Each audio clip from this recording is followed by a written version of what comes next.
Hello, friends, and welcome to This Day in Jack Benny. I'm John Henderson. This episode is from January 10th, 1943.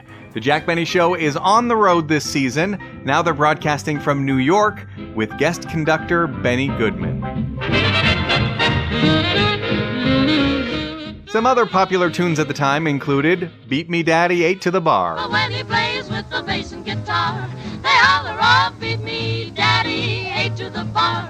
A blink, a blank. And in this episode they play the Blue Danube. Lillian Russel was a stage actress and singer in the late early 1900s.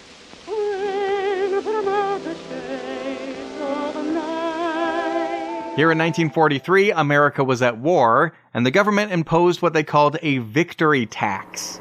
In addition to the regular income tax, the victory tax will take 5% of the income of each individual above $624. What's the big hurry? What's the big hurry? Your country is at war. Your country needs taxes for guns, taxes for ships, taxes to beat the Axis. Oh, God! Unfortunately, there's a glitch, a skip in this recording, where the introduction of Rochester is missing. Jack Benny calls to try to get a hold of Rochester, and we hear his distinctive voice, but he pretends to be somebody else. He calls himself Random Harvest Brown. That name is taken from a movie of the time. The translation of Random Harvest into an outstanding motion picture resulted in one of the year's big entertainment events. Gary Cooper could be seen in the movie For Whom the Bell Tolls.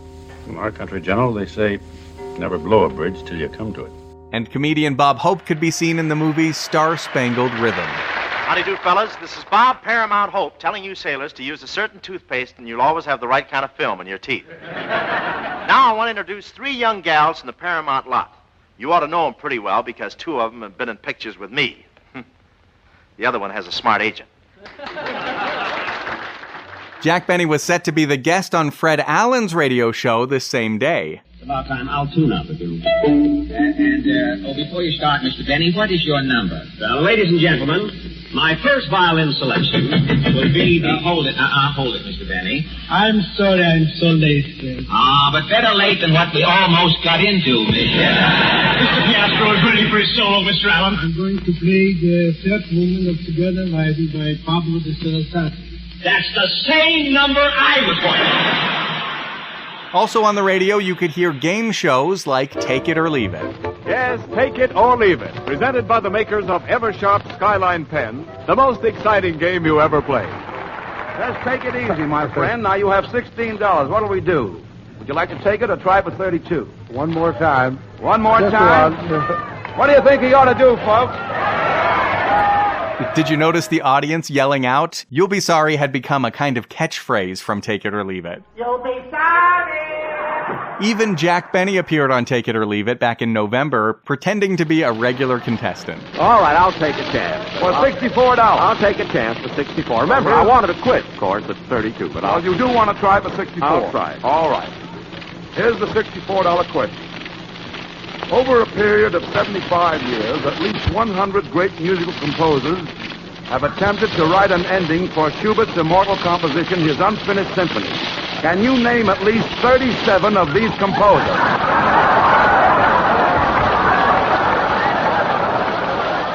Now, wait a minute, Baker. I want my $32. I can't even name the Blue Devils. Now, look, I don't want to have anything to do with it. Now that host, Phil Baker, had been off the air the last few weeks to get his appendix out, but he was all set to return to the air today.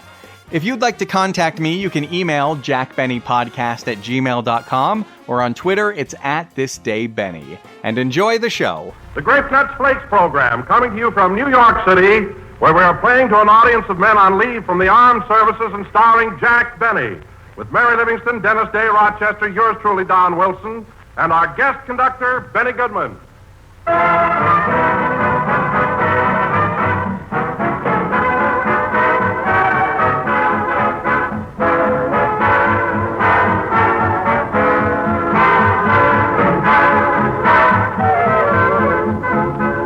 Say, friends, have you ever noticed how some folks just sleep through their breakfast? Well, they drift to the table, they nibble at nothing, then they float to the station.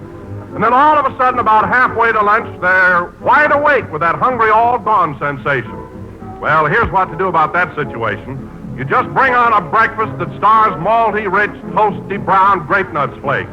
A bowl full of crisp, tempting, sweet as a nut grape nuts flakes acts as a really grand breakfast time eye-opener. For grape nuts flakes bring you a wide-awake goodness, a flavor that teases your taste. That's because it's an outstanding, rich, two-grain blend of sun-ripened wheat and malted barley, combined in a very special way. So don't rely on the alarm clock and don't resort to icy showers. Eat up and wake up with delicious, malty, rich grape nuts flakes.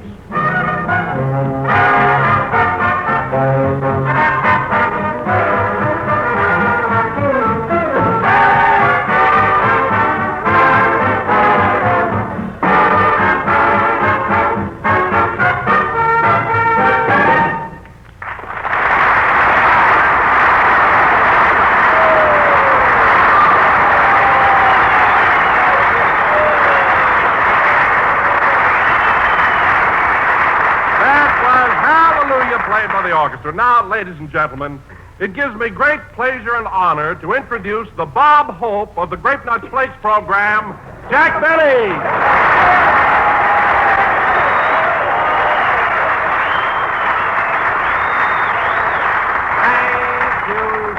Thank you. Hello again. This is Jack Benny talking.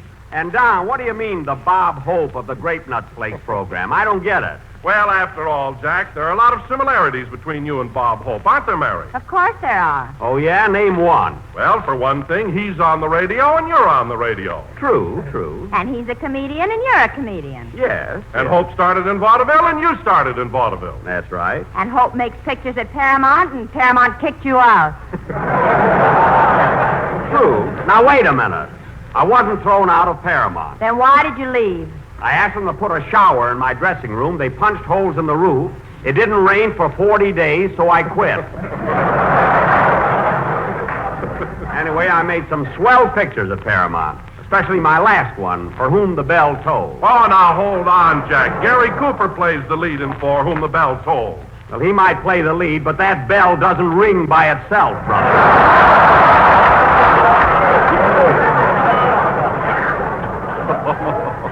I'm the guy, listen, Don, I'm the guy that pulls that rope. If they had a rope at Paramount, they'd have hung you a long time ago. Oh, what are you talking about? Say, Mr. Benny, I took your violin over to get a new... Hello, Dennis. Hello. Say, Mr. Benny, I took your violin over to get a new bridge put on it like you told me to. What did you say, Dennis? I said I took your violin over to get a new bridge put on it like you told me to. Oh, a new bridge on my violin, eh? How does it look? Well, I think the man overdid it a little. There's water running under it. Water under the bridge? Let's see that violin. Well, I'll be darned. There is at that. Putting in the goldfish was my idea.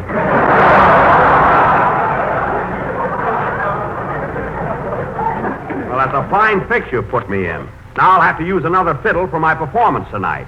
You see, fellas, my agent booked me as the guest violinist on a program later this evening. Well, that's very interesting. What program is it? If they want Jack to play the fiddle, it must be a shortwave broadcast to Tokyo. It is not. It's a coast-to-coast hookup. And as long as I've got that water under the bridge, I'm going to play the Blue Danube. And for a finish, you can eat the goldfish. Just tune in to Fred Allen, sister. I'll do all right. I think Mr. Benny is one of the finest violinists I ever heard. Thanks, Dennis. I've got a job, and I'm going to keep it, by golly.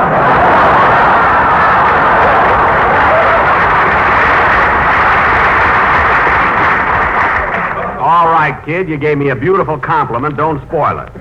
Now, it's about time for your song, so let's have it. Okay. Say, Mr. Benny, I'll probably get slugged for this. But when I got my check this week, there was something wrong with it. What do you mean there was something wrong with it? Well, I'll probably get slugged for this. Stop saying that. What was wrong with your check? Well, you took 5% off. What was that for? Oh, well, I'm glad you asked me that, kid. I've been meaning to explain it to you. Mary and Don, you might as well listen to this, too. Since January 1st, 5% of all salaries and wages have been withheld at the source. This has been officially designated as the victory tax. Oh, I get it. You deduct the money from our salaries and send it to Washington. Exactly. Is that clear to you, Dennis? Well, I'll probably get slugged for this. Will you stop saying that? Well, how do I know you turned this money into the government? I have to turn it in. That's the idea of it. And here's another important point for everybody. Patriotic Americans will not let this new and necessary tax interfere in any way with the commitments they have made for the regular purchase of war bonds. In Canada, folks should buy victory bonds and war-saving stamps. And now, Dennis, let's have your song.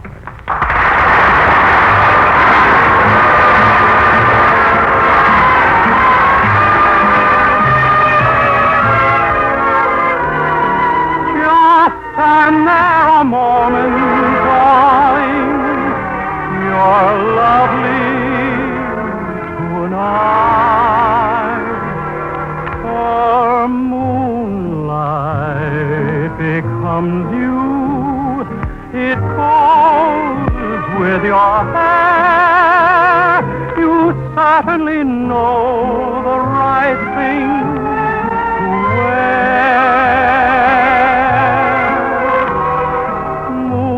Moonlight becomes you.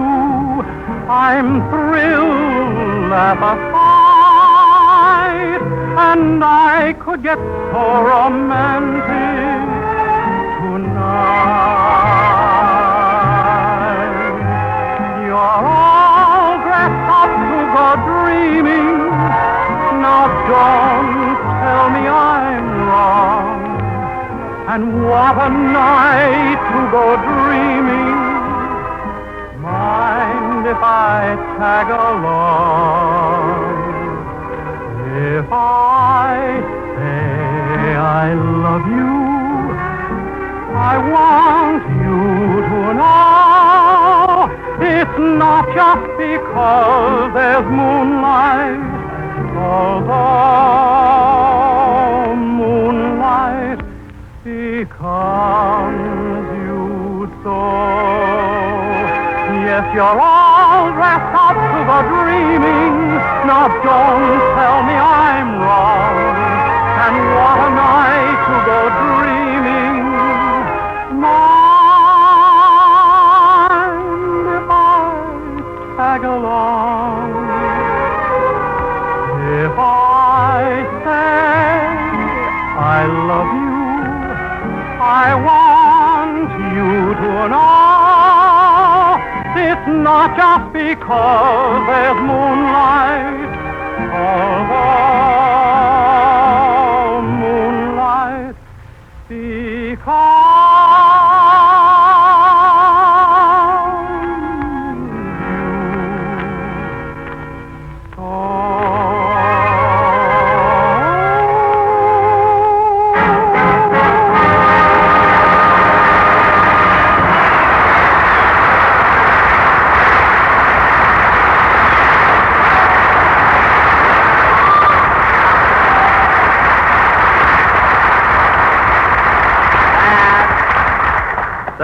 Moonlight Becomes You, sung by Dennis Day, our own Irish Bluebird.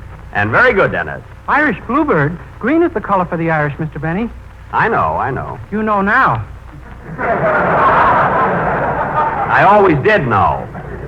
But if you want to be so technical, kid, you're an Irishman that's been out in the cold. You're a little blue. That makes you a bluebird. Well, speaking of birds, Jack, I have a very clever message which involves our feathered friends.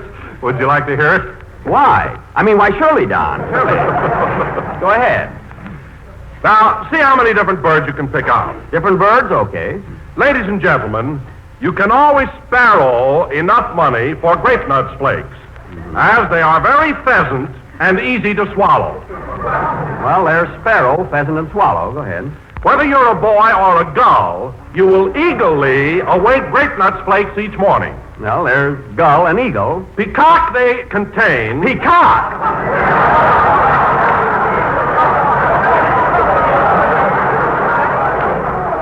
Peacock they contain iron, niacin, and vitamin B1. Well, that's very good, Don. Yes, considering I have a cold. Cockatoo!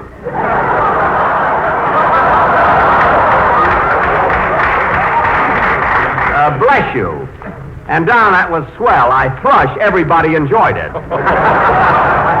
Hey, I got a bird in there, too. Here comes another one right from the Bronx. Mary.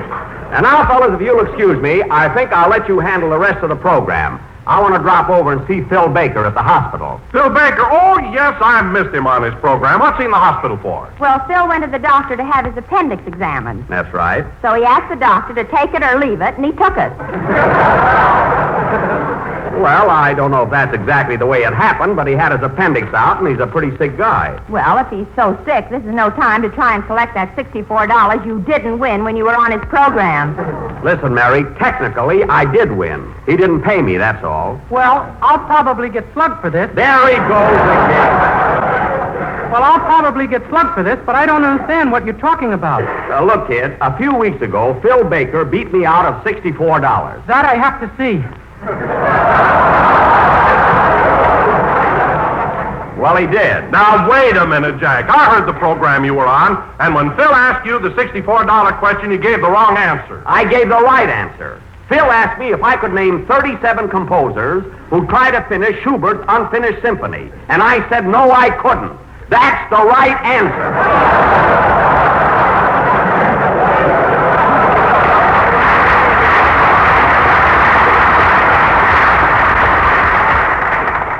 I'm going to the hospital now and straighten this thing out with Baker. Well, you'll never catch him when he's weaker.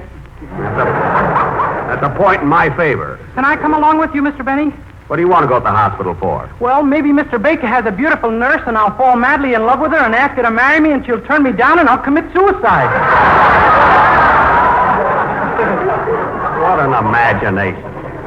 Well, all right, you can come with me, kid. Now, where's Benny Goodman? Right here, Jack. Say, Jack, have you seen my clarinet? Right here.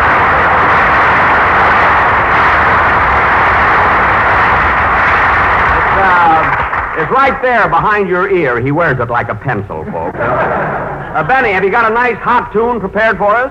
Yeah, I'm going to play one of the numbers I'm doing at the Paramount Theater this week. Oh, you had to give yourself a little plug, huh? A little advertising, huh? Well, at least my hatband doesn't say movie star on it like yours does.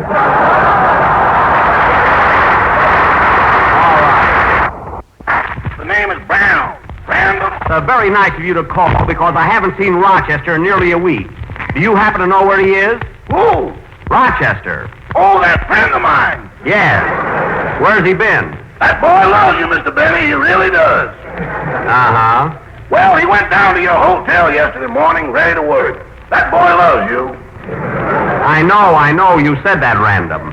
Well, he got right in front of your hotel ready to work when he suddenly realized he'd forgotten his typewriter. His typewriter? What does he need a typewriter for? Doesn't he write your programs?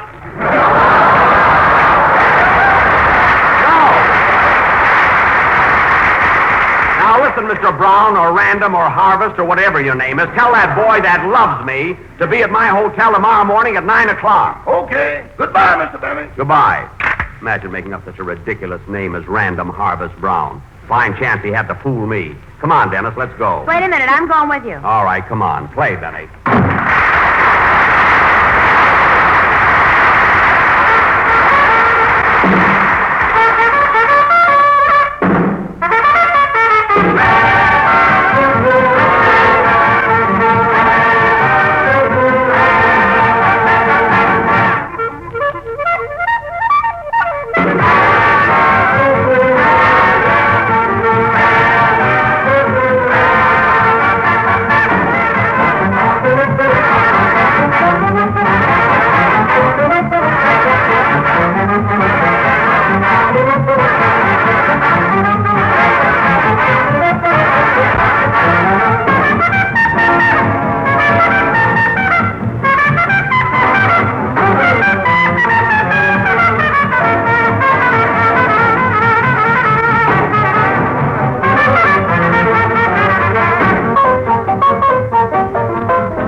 ought to be there pretty soon now. What hospital is Mr. Benny in, Mr. Baker? I'm Mr. Benny. Phil Baker's in the Northwest Side Hospital on 83rd Street. Oh.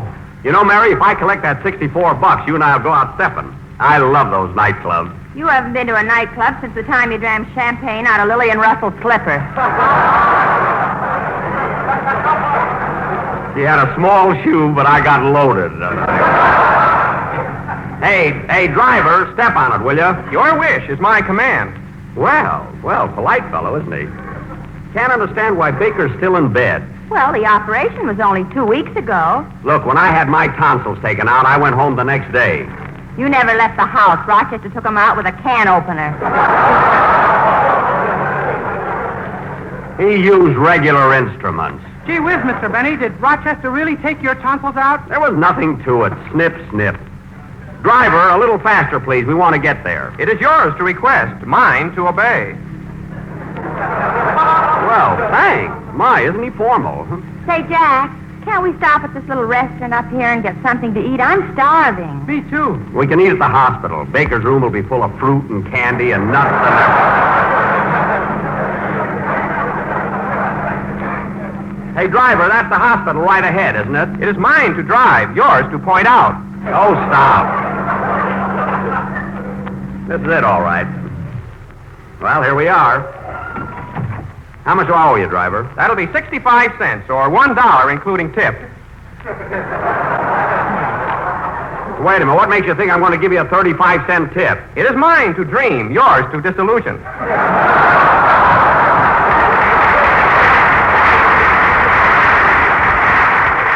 Well, just for that, here's $1. Goodbye, driver. Goodbye. If you like me, tell your friend. If not, not. Here's the main entrance. Let's go in. Gee, it's a beautiful hospital. Wow, what a big lobby. Wow, what a big lobby. That echo again. He's got a cold tonight. I'm Jack Benny. I'm Jack Benny. You try it, Dennis. I'm Dennis Day. I'm Dennis Day. Now you, Mary. I'm Mary Livingston. With a cold like this, I got to do a dame.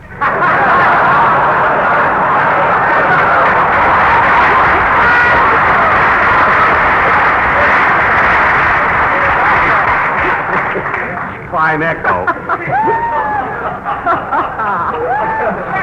Here's the information desk. I'll find out where to go. Say, miss. Yes, sir? Can you tell me what room Mr. Phil Baker's in? I'm Jack Benny. So I see by your hat bands. Oh, yes. Now, what's Phil Baker's room number? He's on the 4th floor. Blue eyes. Thank you. Come on, kids. Here's the elevator. Going up. Step right in, please. Going up. Say, Jack, that guy sounds just like Rochester. Yeah, he does at that. What's your name, buddy? Brown. Random Harvard Brown. Well, I'll be darned. Second floor, sprained ankles, fallen arches, water on the knees, both kidneys, and that noise. That's not us. Going up. I can't get over that voice. Say, Random, do you know a fellow named Rochester? That boy really loves you, Mr. Benny.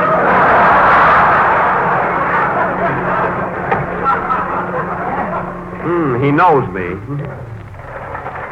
Third floor, dog bites, frost bites, snake bites, mosquito bites, and bite me, Daddy, ain't to the bar. I can't get over that voice. Going up. Positively amazing. I'd swear it was Rochester. Fourth floor, scratches from cats, scratches from berry bushes, scratches from nurses to mobile.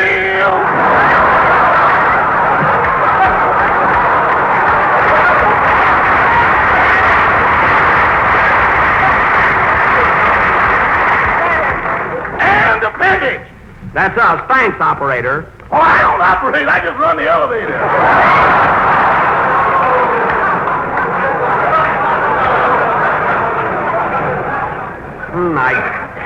I can't get over. Now, let's see. Where's Phil's room? It must be down this corridor. Oh, yes. Dr. Jones, report to surgery. Dr. Jones, report to surgery. We finally located your glasses. Yep, that's where they were.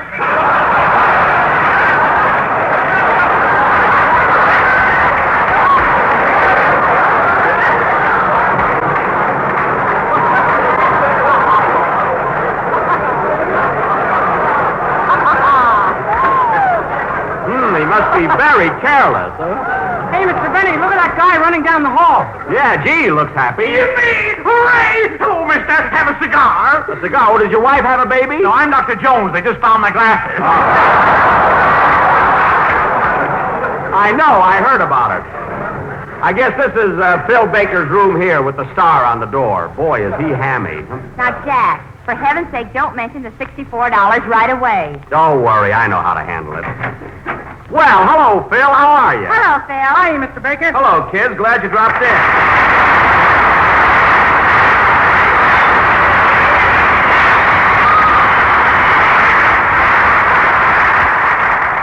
Dennis, stop applauding. Well, Phil, old boy.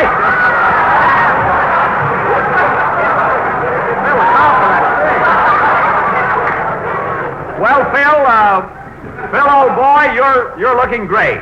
How do you feel? Well, I'll probably get slugged for this, but I feel fine. Why should I slug you? I just came up to see how you were getting along, wish you luck, and talk over a little matter of $64. Well, that's sweet of you, Jack, but I don't need any money. Well, you see, Phil, I was talking to my lawyer last week, and he thinks I have a pretty good case. Did you make off like you fell in the subway again? I thought you gave up that racket. I'm not suing the subway. Now, look, Phil, you owe me $64, and I want it right now. Now, come on, hand it over. Jack, will you please take your knee out of my incision? Oh, pardon me. Now, Phil, you give me that $64 or you'll be sorry. Get it? On your program, you'll be sorry. Oh, Jack, be more subtle. Subtle schmuttle. I want my money. Now, Phil. Pardon me, Mr. Baker. Did I give you 3 little white pills about an hour ago? Yes, you did.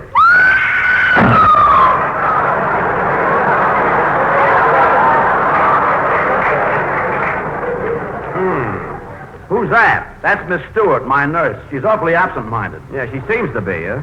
Yesterday, she poured alcohol on my pancakes and rubbed my back with maple syrup. Alcohol on pancakes? I was so cockeyed I fell out of bed 4 times. Well, that's awful. She really is absent-minded. And this morning, she gave me a shot in the arm with a fountain pen. A fountain pen? Eversharp.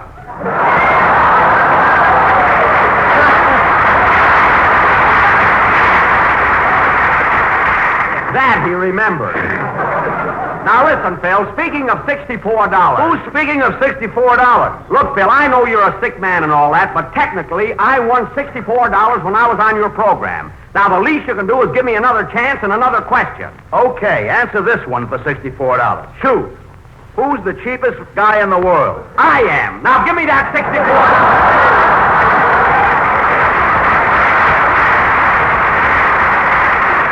Well, you're wrong, because I'm not going to pay it. Now listen here, Phil Baker. This must be my doctor. Come in. Well, how's my patient today? What are you doing out of bed, you bad boy? I'm not the patient. That's Baker lying right there. Oh, well, you look sicker than he does. You got to admit that. I admit nothing. Say, Doc, can I get up today? I've got my own program to do. Well, I have to check on that. Open your mouth and say, ah. My, they're healing up fine. Wait a minute, Doc. You took out my appendix, not my tonsils. Who was under that ether, you or me? Wait a minute, you mean to say you took out his tonsils and his appendix? That's a special I was running last week. Oh. Tonsils, appendix, and a tour through Radio City 1250. Oh, that's good value. Now, Mr. Baker, what you need is a little medicine. Take this pill and you'll feel fine. Okay. Well, where's the pill? It's right here, but I can't seem to get it off my finger. That's a wart. The pill's in the other hand. Oh, yes. Well, here you are. There. Thanks. Now, good night, Mr. Baker. Sleep tight. Sleep tight? Wait a minute, Doc. What kind of a pill was that you gave him? A strong sedative. He'll be in dreamland inside of a minute. Dreamland? I gotta work fast. Now, Phil, concentrate. Oh, Jack, let him alone. Phil needs rest. Well, he's going to sleep. Well, I need that $64. Now, Phil, open your eyes. Phil, listen to me. What do you want, nurse? I'm not your nurse. I'm Betty. Now, listen, Baker. My lawyer said that when I was on your program, I won $64. Now, I want that money right now. Kiss me good night, Miss Stewart. I'm not Miss Stewart, and I won't kiss you good night till I get that money. Now, give me that check I filled out, Dennis. Here you are. You didn't take a pill. Wake up. Now, Phil, wake up. Baker, listen to me. Wake up. Now, Phil, listen, Phil. Will you ask me if I couldn't?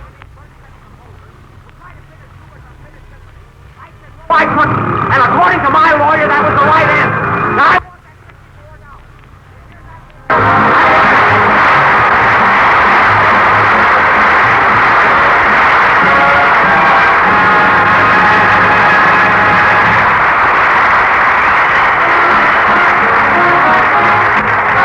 Everybody knows how great oaks and little acorns grow, and it's quite an amazing achievement.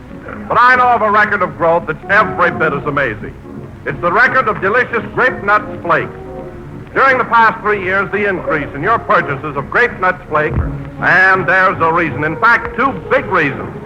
First, it's that malty, rich flavor. The popular flavor of grape nuts in delicious, toasty flake form. Second, it's that grand nourishment. For Grape Nuts Flakes are a whole grain cereal bringing you important food factors found in the natural whole wheat plus extra vitamin B1. Food values recommended as a part of your daily diet by our National Nutrition Program.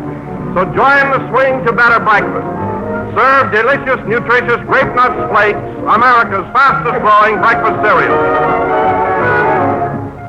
that was the last number of the 15th program of the new Grape Nuts Flake series.